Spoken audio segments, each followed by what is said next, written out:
have a new amazing panel that's going to hop on here, and I am going to turn this over. So I just want to say hi to all the panelists there. But you are all in great hands with Paolo here. So I'm going to let him just take it away from there. Thank you so much, and welcome everybody to this exciting panel. I couldn't think of a better group of people to come together to speak about the idea of what it means to be a change maker in education right now. I think we all are going through similar challenges all over the world. The inequities we're seeing are very similar, and we can feel like we're finally there are some synergies among educators all over the world that we want to address together.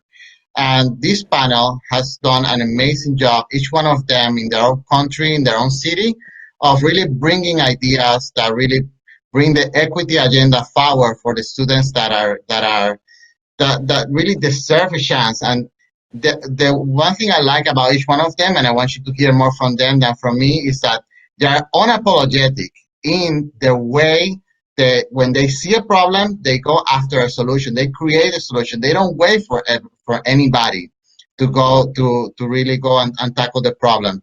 And in that sense, I think they represent an example of really what is a change maker in education. And I hope they inspire you. I hope we get the conversation going about how to start implementing the mindset in education.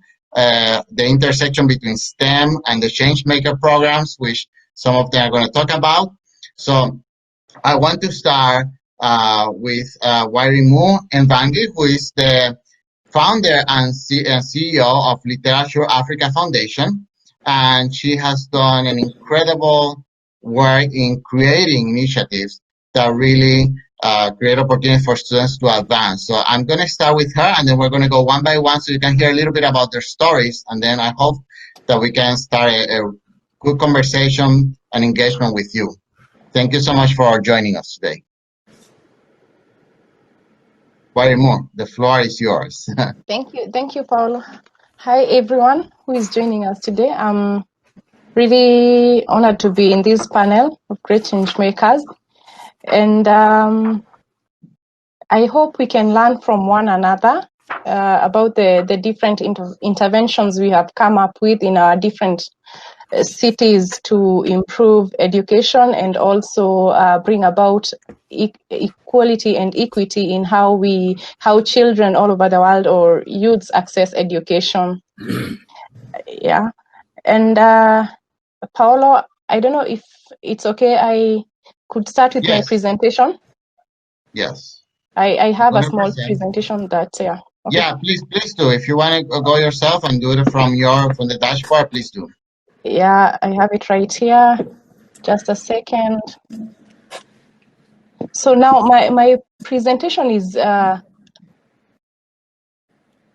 what I am doing in Kenya. I'm from Kenya, and what I am doing to improve education outcomes in my community and in my country at large. And can you see the screen, Paolo? I can see the screen. It's a little small. Maybe there's a way to make it bigger, but I see it on your window. Okay, that's fine. So as I have been introduced, my name is Wairimu Mwangi. I am a creative artist and a writer and the founder of Literature Africa Foundation in Kenya. And now, imagine being born and raised in a remote village on the slopes of Mount Kenya, and while growing up, you have very little access to books and other learning material, say for a few copies of old Reader's Digest magazines that belong to your father. You find yourself reading these magazines over and over again for lack of anything better to read. Thus, you develop a great love for writing and storytelling. You yearn to have your voice heard, but you don't have a medium through which you can get your stories out there. How do you rise up and get your voice as a storyteller heard? This was my story about 2 decades ago. This is me right here, the younger one. This is my elder sister. And while growing up, I had this mega dream of becoming an author, and it was really a mega dream coming from a child who grew up in a part of the world where we had never seen authors. We only saw their names on book covers. So my love for storytelling really and writing goes way back to my years as a primary school student, and I hoped that one day I would be published as an author. So I remember one day when I was in primary school, my parents gifted me a book that became the turning point in my life, because in the beginning of my career as a children's books author. It was a book titled Writing School Compositions by Mutahi Merito, and that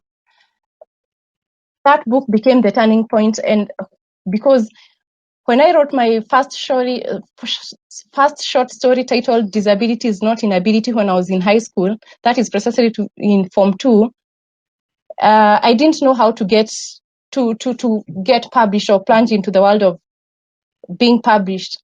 So I made a conscious decision to find myself a mentor who writes. It was then that I remembered my favorite book that I had been given by my parents, now Writing School Compositions, and I felt this great conviction within me that I had to meet this author who had really inspired me so much.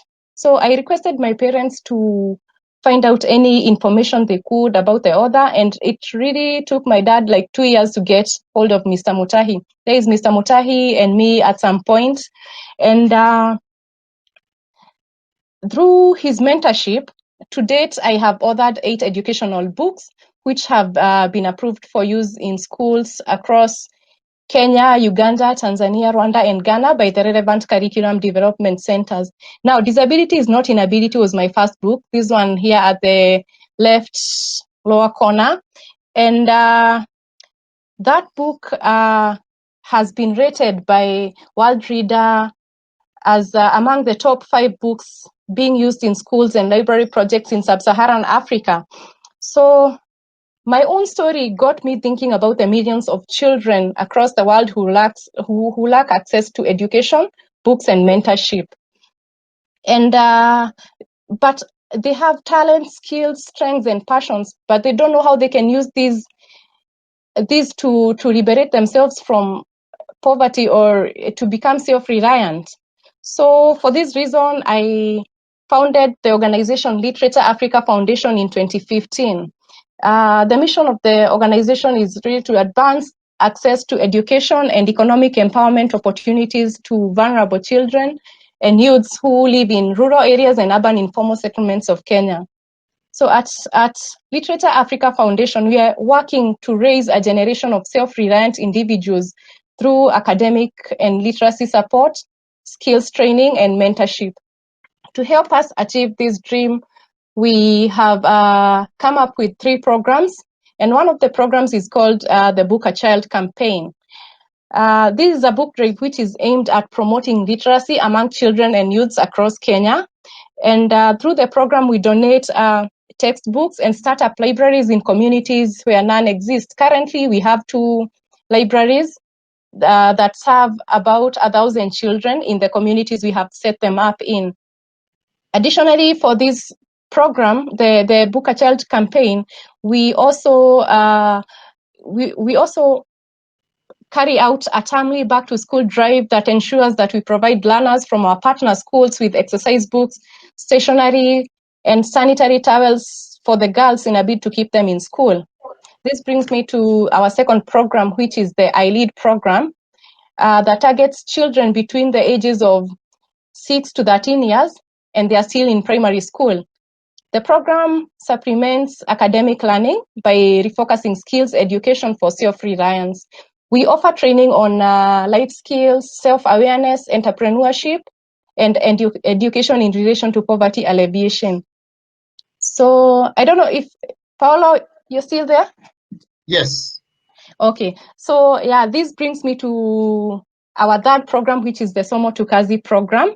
It's a Swahili word that means transitioning from school to work environment. This particular program aims at bridging the gap that exists between education and economic empowerment among the youths. We can take our youths through education, but at the end of it, how do they gain from that? Currently in Kenya, like the rates of unemployment are very high. This is something we are trying to bridge now, the gap that exists between education and these youths now accessing employment later in life. We help high school students who are 13 to 19 years to align their passions, skills, and strengths to their future careers.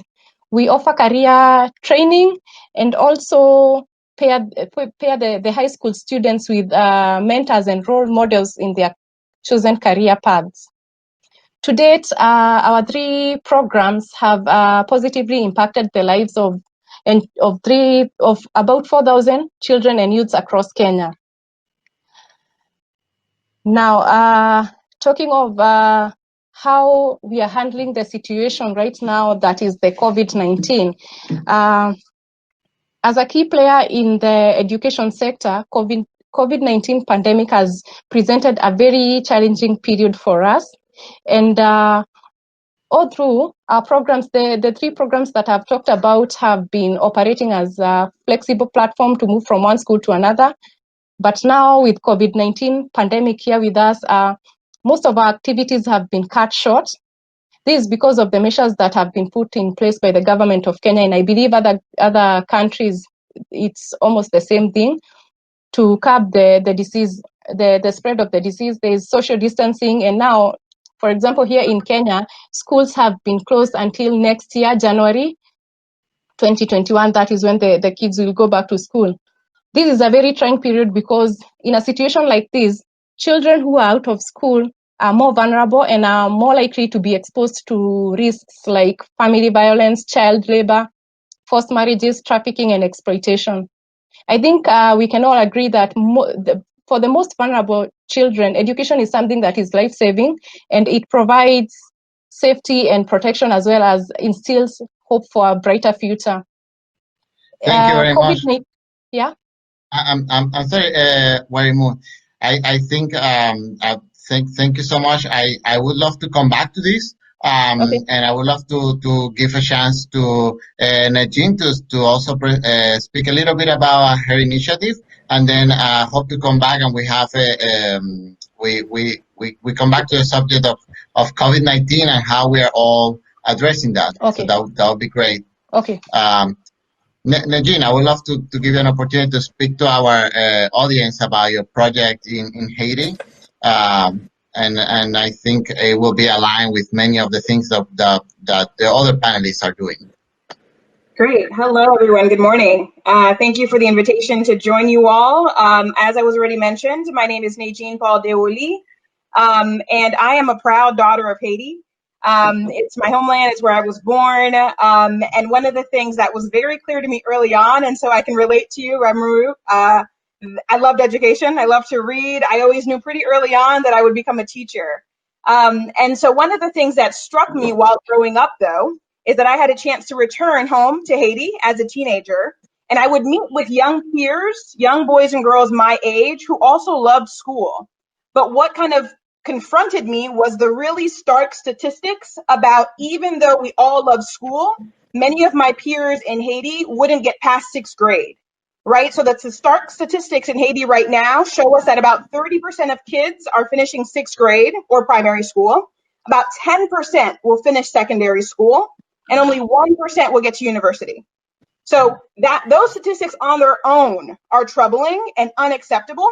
But what I think further troubled me is that I was raised to be a proud Haitian woman, to understand our history and the roots of our past. And what I knew is that ever since our earliest constitution in 1804, right, we were the first Black republic of the world, we wanted to pour into education. So what I couldn't reconcile was that as an ideal, and then what had happened in terms of the reality. So that then propelled me to study the history of the education system as a university student. I actually realized that it wasn't enough to feel called to action. I wanted to be an informed change maker. So I decided to focus my history degree on the history of the education system in Haiti.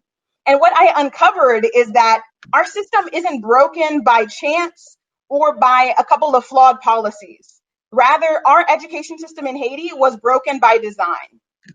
And when I say by design, it's because one of the things we started to unearth is that a lot of groups, a lot of institutions, and some policies infiltrated our education system because they knew that the power of our education system was the ground floor of the creation of our conscience, our identity, and our agency as a people.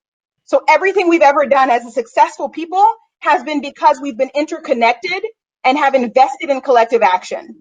But when you see our education system, you realize that it's literally been created to disjoint and disconnect our people, divide and conquer. So I decided that I wanted to continue to become more informed. It wasn't enough just to be proud of my Haitian identity and to be a teacher. I wanted to be informed about how you change that within an education system. How do you dismantle the reasons for education equity? And then I decided that I had to listen, and then I had to do more listening, and then I had to do more listening again. So we spent several years listening to people with lived experience, because what we knew is that their wisdom could be the foundation of a new movement. And so I stand before you today, having returned home to Haiti a few years back, to stand shoulder to shoulder with people who've been in the trenches and fighting for education equity for years. I am the proud co-founder and CEO of Anseye, which is what we hope will be a movement for educational justice. What Anseye does is we work with communities to help build our nation's first real public equitable education system rooted in shared history, values, and vision. We know that our power comes from understanding our culture and our identity and infusing that in education. And we also know that powerful teachers are powerful civic leaders. And so said another way, the classroom is our unit of execution, but the community is our unit of change. We try to bring together teachers, students, parents, school directors, and neighbors, because at the end of the day, we all have a stake in what education equity could and should look like. And then just to speak briefly to our results, we're grateful that now the outcomes of our students are triple what the community once had and double the national averages. And it's not because of Anseye, but rather unleashing the power that already existed within our history and our culture. And then just to speak briefly about COVID, it hasn't changed our mission, right? At the end of the day, what was core to our work was a human-centered approach. And so while certain strategies might need to be shifted and pivoted because of this pandemic, what we know is that our North Star hasn't shifted and that education equity will still be the next cultural revolution in Haiti. Thank you, Nadine. I think you both made a really great point that COVID-19 has not shifted your mission, but has strengthened your mission and has strengthened your teams. And I think Wairimu touched on something that I heard you say on your talk that I heard on YouTube, Nadine, that her mission, even though she's in another part of the world, her mission is to liberate kids from poverty through the power of education, and not just education, but good public education, high quality public education. And I think that even though we are far apart in distance, you are working exactly in the same ground, the same fertile ground, to really see these students succeed and bring not just our cities, our countries, but the world. So with that, I'm going to bring back the conversation to New York City with Jadd, who Jadd was a professional baseball player, graduated from, like all of you, from a great university who have gone to private industry. But he decided to come to CEI with the idea to say, I think through esports, we can make a huge impact in the public schools in New York City. And I want to let him talk a little bit about his program, although it's a very young program for CEI, just celebrated 1 year. It's already making great strides in really reaching kids and really bringing engagement numbers up. And I think it has a lot of promise, and it's something that we need, not just in New York City, but it's going to help me bring it to other parts of the world. So Jadd, I give you the floor so you can talk for a few minutes about it. Awesome. Thanks, Paolo. So what we've done is I come from the kind of the traditional side of sports. So obviously I was drafted by the Red Sox back in 2011, spent about 6 years playing baseball in the minor leagues. And one of the biggest areas that I always saw that kind of the age of 13 is where a lot of kids stop playing sports. and a lot of kind of separation occurred, and that's where the athletes were the athletes, and the education focuses.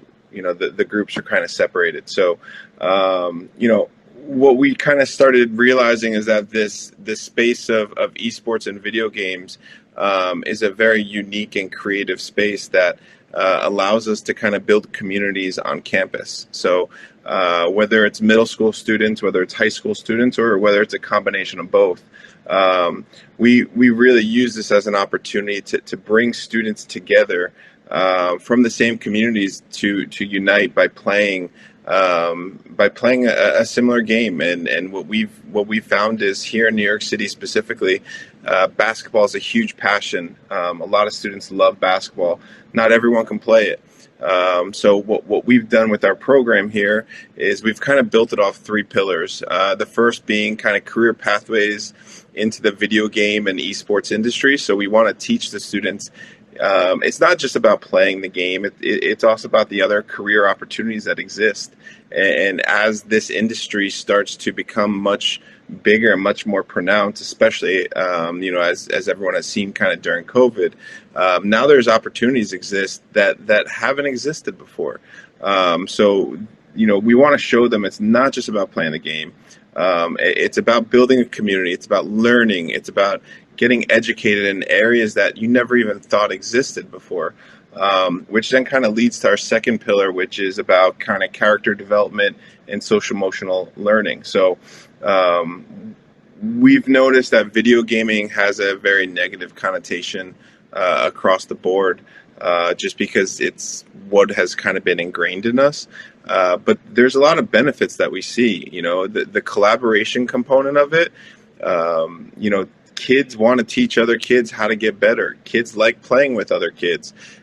Competition is great.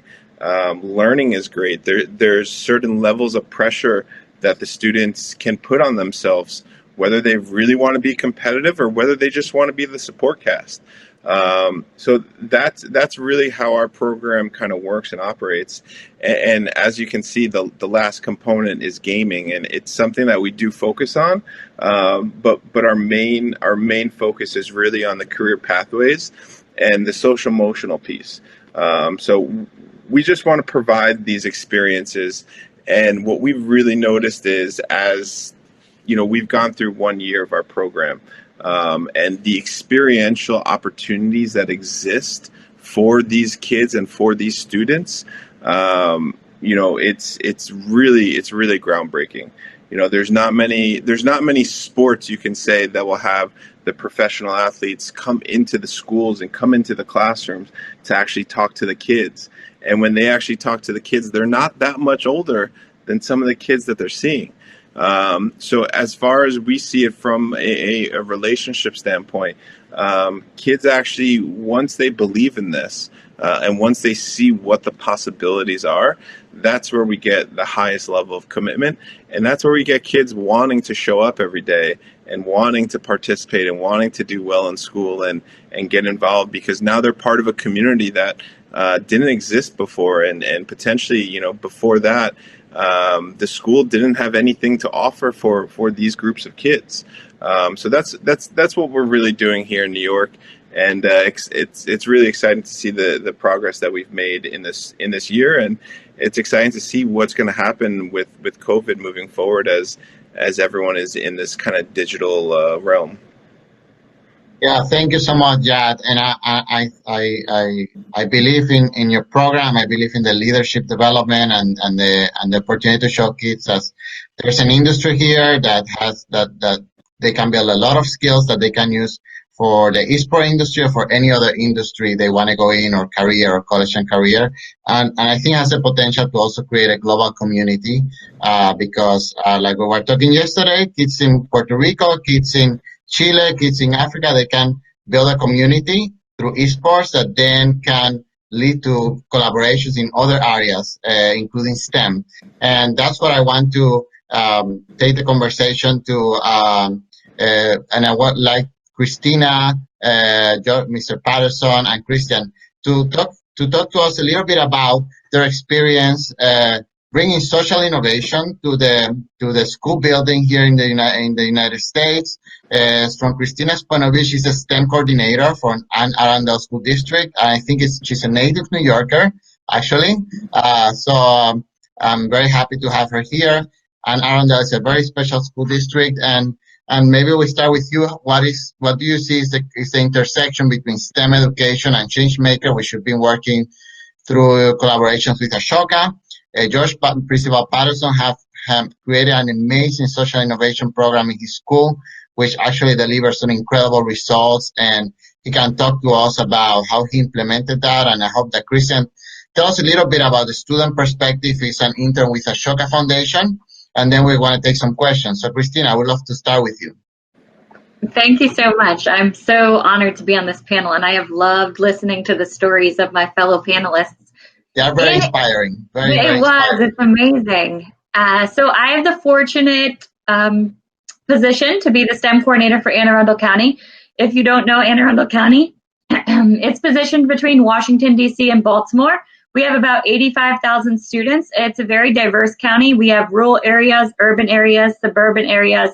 A lot of universities do research with our county because they see it as a mini United States in some ways. When we were looking at how to define STEM in Anne Arundel County, we have a definition that's a little bit different than the traditional STEM acronym of science, technology, engineering, and math. The way that we define STEM was inspired by the 2013 National Teacher of the Year, Jeff Charbonneau, and he talked about expanding the definition of STEM. So we took that idea and defined STEM as using all of your skills, knowledge, and resources to solve problems and create opportunities. So for us, STEM isn't a content area, STEM is a philosophy. And in that way, we include all of our disciplines in STEM, and it was a natural fit with the change-making process as well. Another thing that makes our STEM program a little bit different is that it's a values-based program. So we make all of our decisions on content and programming, student access on our values. And those values include things like making and change making, design thinking, systems thinking, empathy, mindfulness, ethics, integrity, and purposeful play, radical curiosity, revolutionary imagination. And so when we're looking at how we created our STEM program here, change making was really a natural fit. Our STEM program is also different in that it's an open access program, so students do not test into our program. There's no taking the top certain percentage of students or any of those kind of metrics. We allow students who are passionate and interested in the STEM program to enter the lottery for the magnet portion of our STEM program. We have some really cool change-making initiatives. So we created some curricular components that happen during the school day for change-making to occur with the students. And we have targeted change-making experiences at 2nd grade, 5th grade, 8th grade, and in high school. We wrote a course for credit called Social Innovations, and that course gives our students social studies credit as well as the option for elective credit. And another thing that makes our STEM program unique is that it's truly values the voice of all stakeholders. So for example, when we write curriculum, it's not just teachers writing curriculum. Students, parents, teachers, administrators, community members, members of our faith-based organizations, they're all at the table to give their input and perspective. And I think it's always important to ask who has a seat at the table when these things are being created and who is missing from the table when these things are being created. So we have our curricular examples to share. If people are interested in those, I'll share those with Pablo, and Pablo can send out a link to those interested. And we also have some ways in which our students act as consultants for our community. So we have another course called Community Challenge. Community partners bring problems to the table that they're experiencing. These could be businesses, these could be nonprofits, healthcare, higher education, and they present a one-page overview of their problem to the students, and then the students work for a semester to present them solutions. These solutions could be 3D printed prototypes. These solutions could be legislation. One interesting story is our students passed the urban chicken legislation in Annapolis, as one of their community projects that community members were concerned about and interested in. Our students have designed new materials to be utilized in the bulletproof vests for our police department. So the projects really range across a wide variety of areas that the students are interested and passionate about. And what we have seen with our students is that the passion drives the further learning. So they might not have been interested in the physics of non-Newtonian fluids before, but they certainly were when they designed that bulletproof vest, because that was a key stage to them understanding the problem and then creating the solution for it.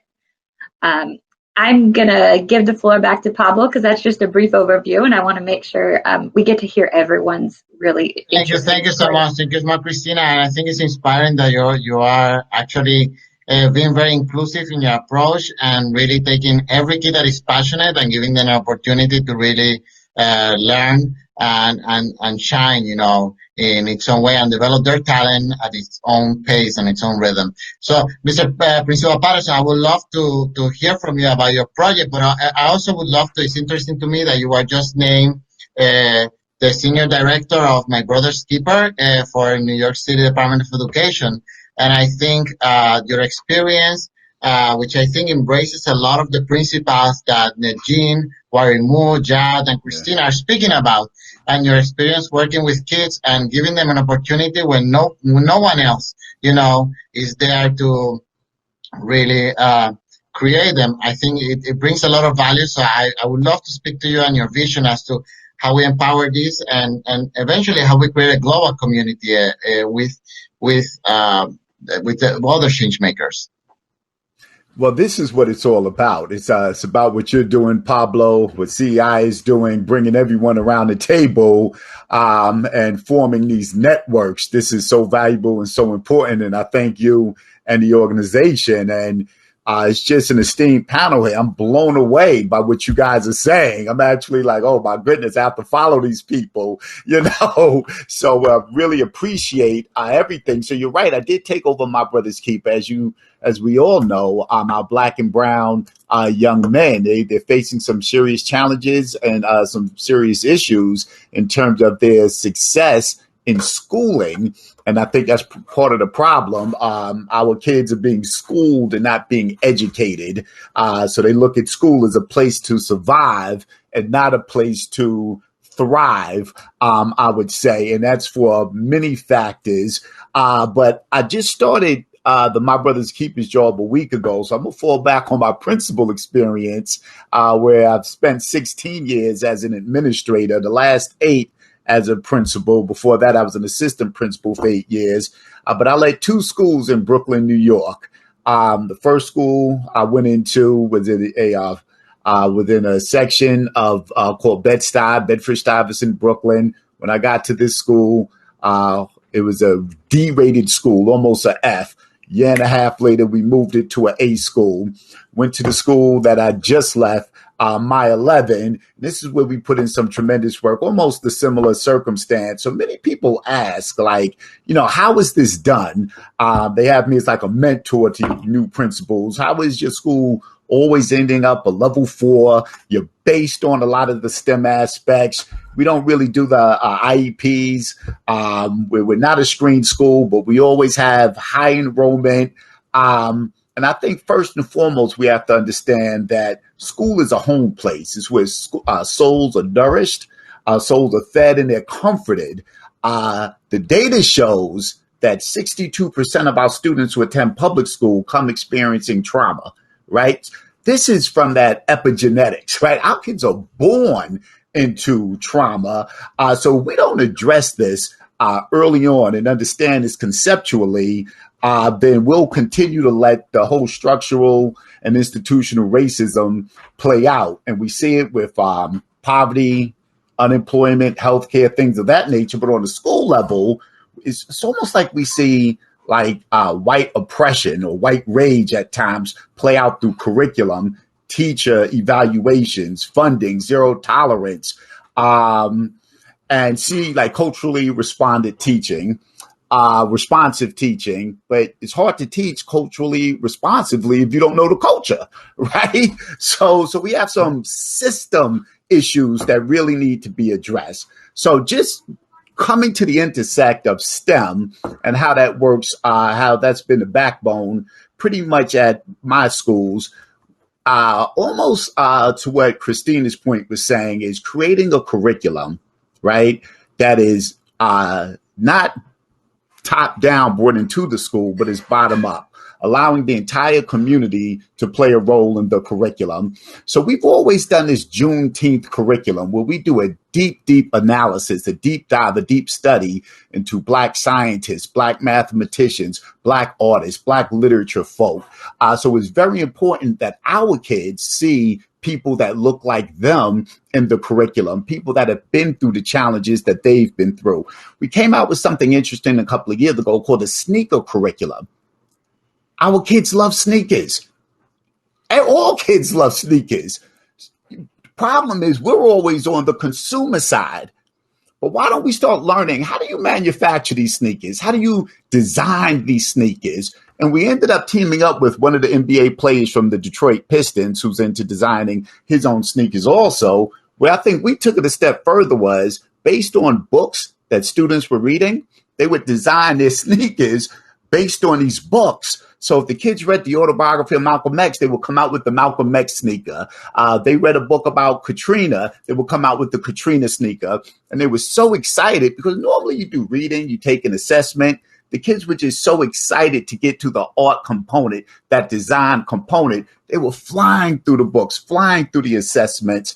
We had the STEM speaker series where we brought in, it's a heavy West Indian community. We brought in West Indian scientists, engineers from the greatest universities and exposed them to our students. How this works in COVID is with these type of engaging curriculums where kids see people from their community, literally, that have gone on to achieve greatness, the engagement level goes through the roof. And I'll just give you one example, and I know we have to get to everyone else. Our chancellor, New York City Chancellor Carranza, wanted during COVID there to be at least 80% attendance virtually from the schools. Our attendance consistently was above 95%. And a big part of that was because of the engaging bottom-up curriculum with a strong social justice lens and an intersectional justice lens that we put forth as a community. And I'll leave it there and say thank you to everyone. Thank you so much. Thank you. That's very valuable. And I think all changemakers really understand their community, they really listen like Nedagine was doing and Wairimu has done in Kenya, like Kristina has done in Arundel and Jadd. And they listen and they really think outside the box to create programs that really not just add value to the curriculum, but that create a tangible asset that the kids can actually create themselves and feel value. Because there's nothing more valuable that when you see something that you have created, and you have put your skills to work. And to speak from the student perspective, I know Christian has been very patient, but Christian is a bright young man that working in communities with Ashoka Foundation, who is the foundation that embraces the Changemaker movement around the world. And I was very happy that the CEO sent me to one of their Changemakers, VP Tech, and he actually put me in touch with Christian and Kristina. So Christian, I want you to talk about the impact that you experience as a student and that you see in students and what we can do to move forward from your point of view. And then I want to take a few questions. And I recognize this panel deserves a lot of time, but this is one of more solution-driven conversations that we want to actually engage with all of the educators that are attending. So, Christian, I leave you the floor so you can talk about your experience. Thank you, Pablo. It's an honor to be here with all of you and to hear your stories and just your commitment to bettering the world. And I hear throughout all of your stories of empowering young people. And I just love that. I think it's so powerful. And that's something that I've experienced. I'm a student right now at Colorado State University. I'm a sophomore studying political science, Spanish, and natural resource economics. And the vision that I had started in high school. I was selected by Ashoka, which is one of the world's largest changemaker organizations, social entrepreneurship organizations with over 3,800 fellows around the world in 90 different countries. And basically their vision is, what would that look like if we created a world where everyone is a change maker, where they identify as a change maker, where they're proud to be a change maker, where they step in and they see problems, they acknowledge them, but they look beyond that. And for me, a change maker has been someone who does exactly that. They see a problem, and they immediately identify 10, 15 solutions, 3 that are most equitable, 3 that are most successful, 3 that involve young people, people who find solutions and build a vision, who build a team around that and who scale that vision. And then the most important part, who take that and inspire others, who ask others, how are you going to step up? How are you going to make change because of what we've done together? And a quote by Michelangelo that I think captures this, he said that I saw the angel trapped in marble and I carved until I set him free. And I think that's the mindset that change makers have. It's they see the problems. See, and that's something Ashoka recognizes. There are lots of problems, rapidly increasing, exponentially increasing challenges. I mean, we think about a global pandemic, the environmental crisis, mental health epidemic, right? Financial turmoil after the pandemic, all of these challenges. And yet the change makers are the ones who say, I see the angel inside and I'm going to keep carving until we set him free. And for me, that started in high school. I was selected by Ashoka for their youth program, the Young Changemakers, for my work with the Custodian Service Initiative. And just to tell you the story of that, I was sitting one day when I was a sophomore in high school, and just picture a typical lunch hour, the busyness of students all around. And I remember I was looking over my shoulder and I saw our principal, and he's about 6'10", so he's impossible to miss. And he was walking down the hallway and he had a broom and he had a dustpan and he was just cleaning up trash in the hallway. You know, and it was one of those moments where it was so simple, but it just took me back for me to realize, for someone like him who probably has a million emails to read, meetings, I mean, you name it, and yet he's in the hallway making an impact in a small way. And it was later that week that I met Robert, who is a night custodian at my school. I asked him that question, what's your story? And up until that moment, to me, he was just a custodian. And I don't know if that's a connotation that you or your schools have ever felt, or your students, but I remember Robert leaned in and he shared about his kids, his 4 kids. He shared about his youngest son, who just turned 4 the other month, how he's building these Lego skyscrapers and how he's going to change the world someday. His eyes are just beaming as he shares about his son. You know, in the back of my mind, I'm thinking about a culture, a challenge that we had in our school of students walking by trash and saying that's someone else's problem, right? Somebody else is paid to do that. You know, that mindset of when a custodian walks by, I can't tell you the number of times I've had that happen. It breaks my heart when a custodian or a janitor will walk by and they drop their head right as they pass you. And I know there's a lot of ways to interpret that, but I see that as misconnection. You know, we had this culture where students were taking their lunch trays and they were leaving them on the trash cans all around the school. They weren't taking them back to the cafeteria.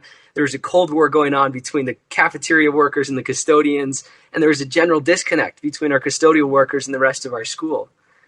And so I came together with our students. We had this vision. What would it look like if we created an initiative, a project to bring our entire school together around this vision of creating an environment of love and dignity and respect, where everyone in our school feels empowered and they feel like they're part of something bigger.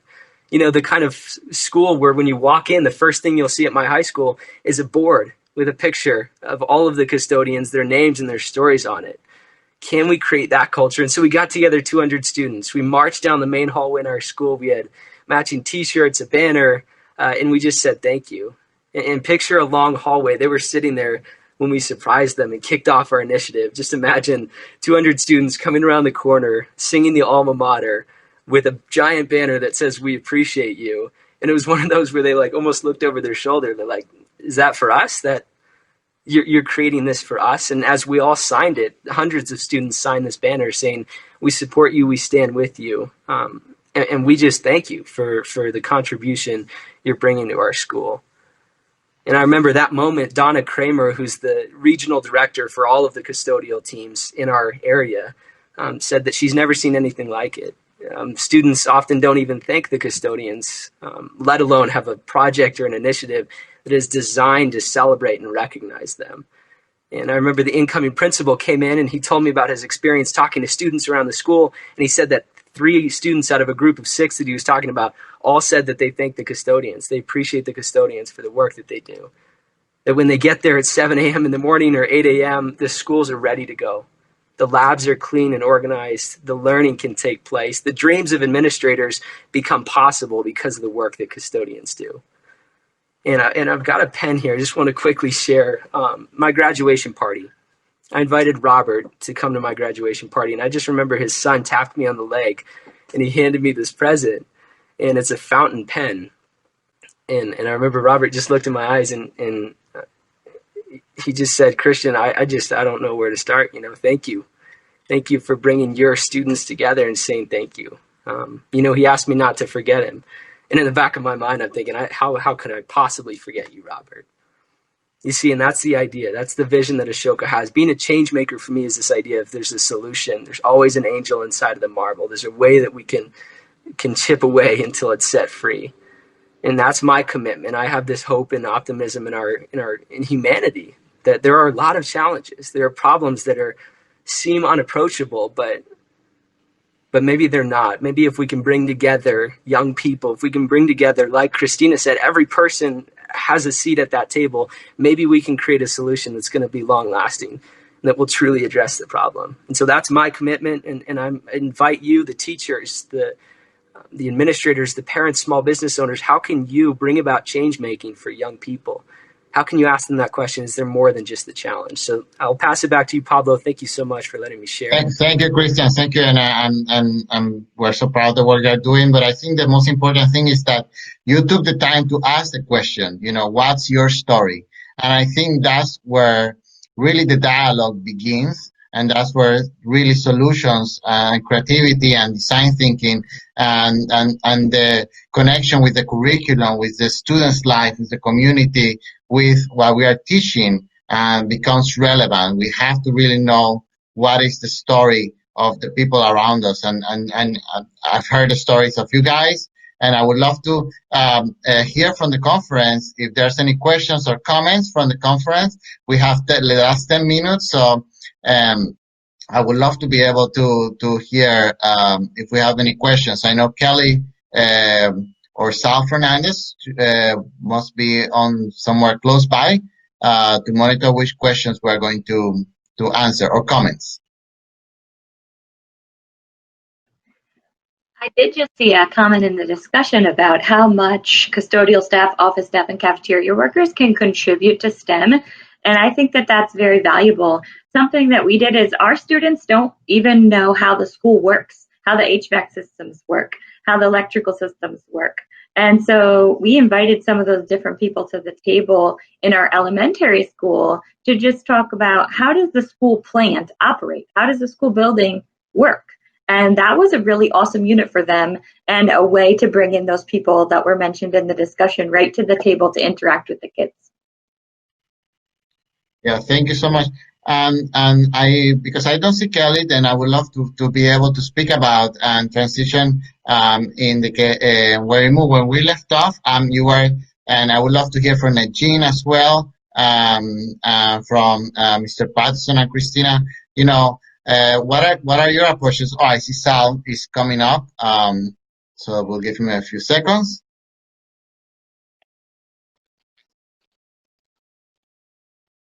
Sal, how are you? Hi, Pablo, if you go onto the discussion site, there's some questions there. But I just want to thank the panelists and yourself for such a heartwarming, informative presentation, and thank you for all the hard work that you're doing across the world, basically. Very inspiring to see. Great work, and I love the fact that everyone in the panel is focused on human-centered approach in order to improve our quality of education to all our children. So thank you, and I commend you. And Mr. Patterson, congratulations on your new title. there. I think you're going to do a great job at the New York City Department of Education. So, Pablo, if you want to continue the questioning, I'll be signing off.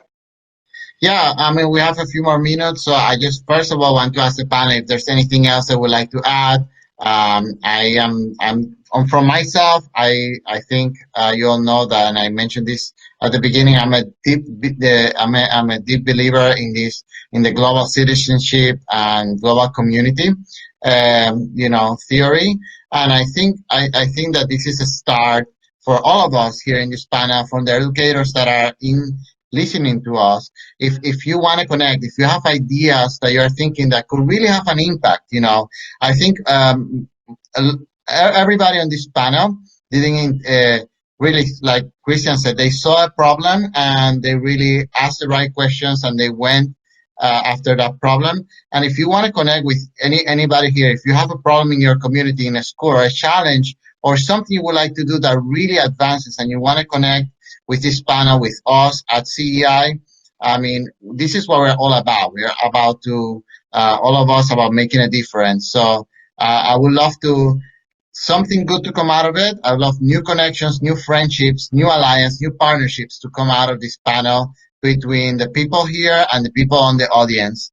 I know that it's amazing that, I think 2-3 weeks ago, we didn't know each other. I knew Jadd. I knew about Principal Patterson, and then we're all here together as a community, really sharing a story that really is much larger and much broader than what we can cover in 1 hour. But we have started this dialogue, and I want this dialogue to continue, to inspire and to really bring solutions to each one of the community and support each other in what we're doing. Maybe connect the kids from Nadine's public schools that she's managing, with the kids from Wairimu, with the kids from Jadd, with the kids from Mr. Patterson, my brother's keeper, with the students that Kristina is actually teaching STEM. I mean, there are projects and global solutions, because many of the problems we're facing are global. We are in a historic moment where the pandemic is global. It affects all of us, and we are all facing similar. So I think the children have many solutions, and if we really empower them, if we really nurture them, they can actually work together, and we can start preparing them now so they can very soon take over and really bring and lead the change. So I think it's all about mentorship. It's all about alliances, and it's all about doing the work that you are doing. So I want to thank you all, and let's continue to do this from CEI, from our behalf of our CEO, Michael Cohagen. I cannot be more appreciative, and there's a lot of work to do. So Pablo, I would like to take the last 6 minutes and go around quickly. Each participant, you have about 30 seconds to leave one final impactful statement that you want to reach our worldwide audience right now to say. And also on behalf of the STEM Leadership Alliance, I would like for you to continue being part of our network. Please go online, share any resources, or send them to Pablo. He'll share them with us. We're partners with CEI, so we're really aware of the work that CEI does, and we support that work. So real quick, 30 seconds. Let's start with Kristina. I see her on my right side here. And then we could go on to Mr. Patterson, and then I can't get, we'll go like that. Go ahead. Thank you so much, Sal. Something that's always stuck out to me is that this work is hard, but it's worth it. And I always go back to the Theodore Roosevelt quote, "Far and away, the best prize that life has to offer is the chance to work hard at work worth doing." And I really liked what Pablo was saying about the connections, because humans are natural connection seekers. And that was something that I did my work in my dissertation in, is my hypothesis was that even young children think in connected ways, and that in a school system, we tend to disconnect and we tend to silo. And so my dissertation work showed that even as very young children, they see the systemic connections between everything that they're a part of. And we want to nurture that. And that's where the solutions are going to come from, at the intersections of the different disciplines, at the boundaries of different schools of thought.